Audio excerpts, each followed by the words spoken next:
Olá, povo de Deus, sábado 24 de dezembro de 2022, a missa da noite de Natal. Nossa reflexão de hoje é a partir de Isaías 9, de 1 a 6, Tito 2, de 11 a 14 e Lucas 2, de 1 a 14. É sempre muito difícil datar um texto bíblico, pois há inúmeras inserções posteriores misturando tempos históricos. O texto de hoje, por exemplo, parece que se trata de uma dessas artimanhas dos escritores sagrados, enxertando uma reflexão pós-exílica numa narrativa bem mais antiga. Bom, considerando o tempo do primeiro Isaías, estaríamos no século VIII a.C., onde esse profeta exerceu seu ministério e lhe coube ver a mudança de rei de Acás para o seu filho Ezequias. Era tempo de esperança com a chegada de um novo rei, mas que durou bem pouco, pois Ezequias seguiu o caminho do pai, distanciando-se dos compromissos da aliança feita com Javé. Porém, nosso livro apresenta um conjunto de oráculos ditos messiânicos, que falam de um mundo de justiça e de paz que Deus, num futuro sem data marcada, vai oferecer ao seu povo. Desiludido com os reis e com a política, o profeta teria então começado a sonhar com um tempo novo, sem guerra nem armas, onde reinam justiça, direito e temor de Deus. O menino aqui referenciado, da descendência de Davi, pode também estar relacionado com o Emanuel de Isaías 7. Trata-se de um texto que vai alimentar a esperança messiânica e que vai potenciar o sonho de um futuro novo, de paz, felicidade para o povo de Deus. A tradição acostumou-se a ler essa profecia referida à chegada de Jesus.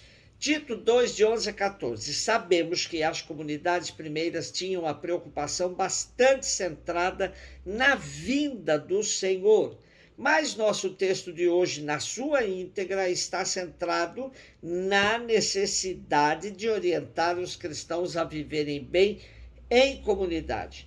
É, sem dúvida, um texto bem posterior à época paulina, mas atribui-se a Paulo, pois Tito foi um discípulo do apóstolo que o acompanhou em missões importantes. A carta revela que estamos numa época de certo marasmo, em que os cristãos perderam o entusiasmo inicial e em que muitos parecem instalados, acomodados numa fé morna, sem grandes exigências. Era preciso recordar os fundamentos da fé e exortar a uma vida cristã exigente e comprometida. Neste contexto, a preocupação fundamental do autor desta carta será apresentar uma série de conselhos práticos que ajudem os cristãos a viver com coerência e com verdade a sua fé no meio do mundo. Lucas 2, de 1 a 14. É bastante evidente a preocupação de Lucas com dados históricos, o que nem sempre reflete com exatidão a época do evento, pois, acima de tudo, a atenção do evangelista está focada na finalidade teológica do texto. O recurso a dados históricos é para afastar as dúvidas sobre os acontecimentos, para que ninguém pense que se está tratando de lendas ou contos. Há, no entanto, um problema. Lucas é um cristão de origem grega que não conhece bem a Palestina e que tem noções muito básicas da história do povo de Deus. Por isso, as suas indicações históricas e geográficas são, com alguma frequência, imprecisas e inexatas. Pode ser o caso das indicações fornecidas a propósito do nosso texto, já que não é muito fácil explicá-las. Se Quirino se tornou realmente governador da Síria somente depois de uns 6 anos do nascimento de Jesus, é improvável que tenha mandado realizar o recenseamento quando este nasceu. Por outro lado, essa imprecisão serve para reforçar em nós a certeza de que Lucas está mais preocupado em deixar claro que o Filho de Deus, que veio ao encontro da humanidade para lhes apresentar uma proposta de salvação. Posto isso, com o auxílio de nossos irmãos exegetas portugueses, destaquemos 4 pontos da narrativa de Lucas que podem nos ajudar a perceber a grandeza do mistério do Natal na ótica de Lucas. A referência a Belém, os pormenores do nascimento, as testemunhas do evento e o título dado ao menino Jesus. Sabemos que Belém é muito mais que uma referência teológica que geográfica. Se tivéssemos, por exemplo, somente a narrativa de Marcos, Jesus teria nascido em Nazaré, não em Belém.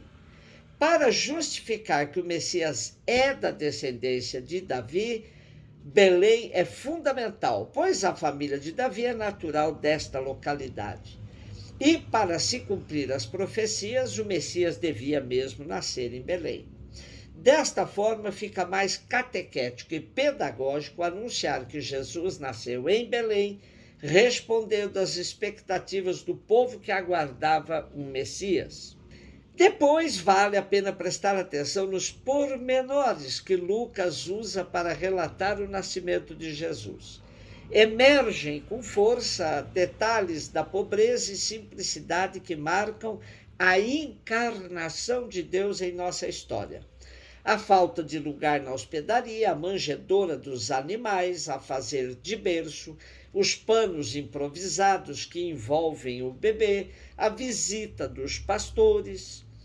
É na pobreza, na simplicidade, na fragilidade que Deus se manifesta à humanidade e lhes oferece a salvação. Os esquemas de Deus não se impõem pelas forças das armas, pelo poder do dinheiro ou pela eficácia de uma campanha publicitária. Mas Deus escolhe vir ao encontro da humanidade na simplicidade, na fraqueza, na ternura de um menino nascido no meio de animais, na absoluta pobreza. É assim que Deus entra na nossa história.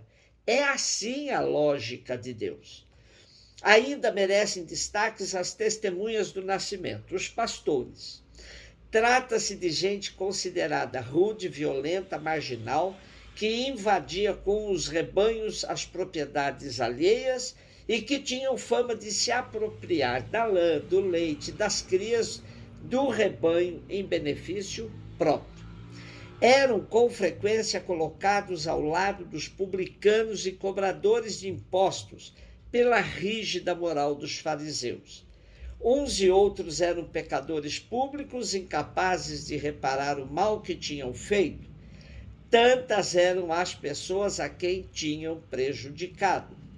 Ora, Lucas coloca precisamente esses marginais como as testemunhas que acolhem Jesus. O evangelista sugere desta forma que é para estes pecadores e marginalizados que Jesus vem. Por isso, a chegada de um tal Salvador é uma boa notícia. A partir de agora, os pobres, os fracos, os marginalizados, os pecadores são convidados a integrar a comunidade dos filhos amados de Deus. Eles vêm ao encontro dessa salvação que Deus lhes oferece em Jesus e são convidados a integrar a comunidade da nova aliança, a comunidade do reino. Por último, merecem destaques também os títulos dados a Jesus pelos anjos que anunciam o nascimento. Ele é o Salvador, Cristo, Senhor. O título Salvador era usado na época de Lucas para designar o imperador ou os deuses pagãos. Lucas, ao chamar Jesus desta forma, apresenta-o como a única alternativa possível a todos os absolutos que a humanidade cria. O título Cristo equivale a Messias. Aplica-se no judaísmo palestinense do primeiro século a um rei da descendência de Davi que viria restaurar o reino ideal de justiça e de paz da época davídica. Dessa forma, Lucas sugere que o menino de Belém É esse rei esperado. O título Senhor expressa o caráter transcendente da pessoa de Jesus e o seu domínio sobre a humanidade. Com esses três títulos, a catequese de Lucas apresenta Jesus à humanidade e define o seu papel e a sua missão. Feliz noite de véspera de Natal. Um beijo no seu coração.